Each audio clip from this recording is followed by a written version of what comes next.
ప్రార్థించాలి. దీని గురించి నేను ఎక్కువగా చెప్పక్కర్లా. ప్రతిరోజు ప్రార్థన. ఏమంటే నేను రోజుకు 3 సార్లు ప్రార్థన చేస్తానండి అని అంటాం. ఏ టైంలో చేస్తారండి 3 సార్లు ప్రార్థన?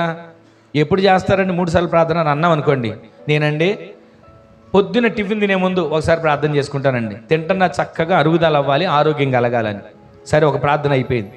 రెండో ప్రార్థన ఎప్పుడు చేసుకుంటారండి?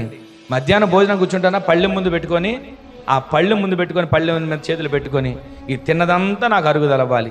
2 ప్రార్థనలు దేనికి చేశారు చెప్పండి? 2 ప్రార్థనలు దేనికి చేశారు? తినడం కోసమే. ఇక 3వ ప్రార్థన ఉంది.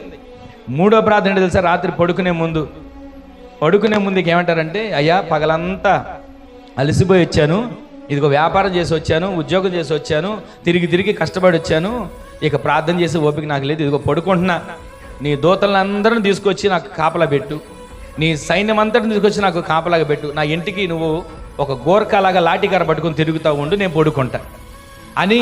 ఈ ప్రార్థన ద్వారా మనం కృపను పొందుకుంటామా? ఈ ప్రార్థన ద్వారా మనం శాశ్వత కృపను అనుభవించగలుగుతామా? ఈ సంవత్సరం మన ప్రార్థనలో మార్పు కలుగును గాక. ఈ సంవత్సరం మన భక్తి జీవితంలో మార్పు కలుగును గాక.